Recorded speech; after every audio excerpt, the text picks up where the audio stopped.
Hello everyone, I am Mark Lewis. Welcome to another edition of EuroChat. And no, you're not having an hallucination. He typically, Steve Cooper, is the host of this show, but because we're going to be talking specifically about Steve, his life, and how he got in a position to be an advocate for prostate cancer, Steve asked me to come on. I've known Steve for several years, and so it's my pleasure to interview Steve. So Steve, welcome to your own show. Thank you, Mark, for having me. Let's go back prior to all of the life that you're going through right now. But so you grew up where, and what was your family life in your early life like? Yeah, I grew up in Southern California, typical life. My father was a doctor, mother stayed at home, and grew up playing sports, very active, and then took an interest in wanting to go into the military probably when I hit the junior high school age. So you go into high school, and then immediately upon graduation, did you go in the service then, or did you go to college? I actually went in a little bit earlier. I turned 18 while I was still in high school, and I went to my senior counselor and I said, hey, I just turned 18, can I drop out, and will you arrest me if I do? And he said, nope, you're free to drop out if you want. I said, great, I'm going to the military.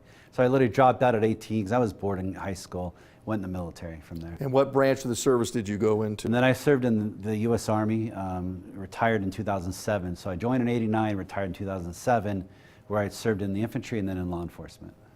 So do you think, just before we get into everything, that kind of regimented training and discipline that you got in the service really served you well down the road? Little did you know it would.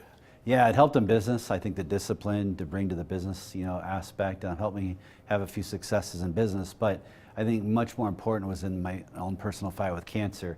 That never quit attitude that's inspired us from day one. In boot camp, it carried me through, I think, this journey.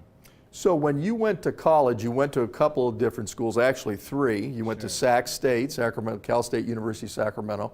You went to Florida State, which is on the other side of the continent. Then you went to UC Irvine, which are the Anteaters, so that's back in Orange County. What were you studying at that time in those institutions? So to extend my law enforcement career, I studied criminal justice. So at Sacramento State, criminal justice, at Florida State, criminology. And UC Irvine was a combination of criminology, law, and society. And I did that so that I could then eventually teach, which I did at the college level. So you taught at the college level, and then you wound up coming up here, but the reason you came to the Phoenix area originally, tell the folks what happened there. Yeah, so I was asked by a group of investors to come out to Phoenix to lead a new online university. And so that was in 2007. And 3 months later, here I was in Phoenix. And that specialized in construction management? Correct. That was a school exclusively dedicated to construction management. And how did you get into that field? They were looking for a leader that could basically find new leadership for the organization, to bring a new strategic vision to the organization, and to also drive growth. And so I've been involved in a few other online universities where I had been responsible for hiring personnel, for driving growth and extending the curriculum. And so the skill sets that I had fit perfectly with what they were looking for. And at the time, the private sector was recruiting heavily from the military, and so it worked out well that I was able to finish up my career. The next day I literally started, I was out here running the online university. And let's get into your personal life a little bit. You're married, your lovely wife is here in the audience. They can't see her, but we can see her. She's just outside of camera shot. How did you meet Rima, and how did that all come about? So I married Rima, and about 4 years ago. We met when I was living in Las Vegas, and just love my life, and the greatest gift I've ever been given, for sure.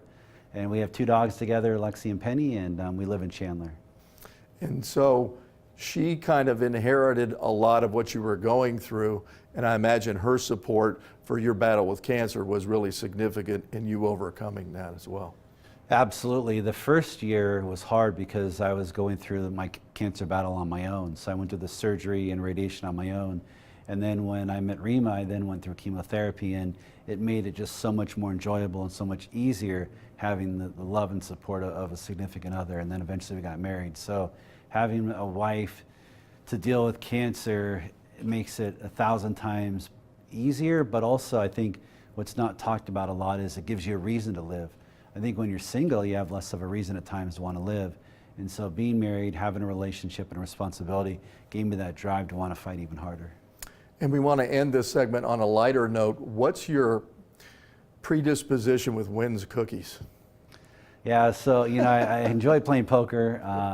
I love spending time with the Wynn out in Las Vegas, and I don't know. One day I just ended up grabbing a cookie there, and I was like, I feel like I'm a cookie connoisseur, and it was the best cookie I ever had in my life. And so ever since then, I've been a huge advocate and a champion and an unpaid, unofficial sponsor and supporter of the Wynn cookie.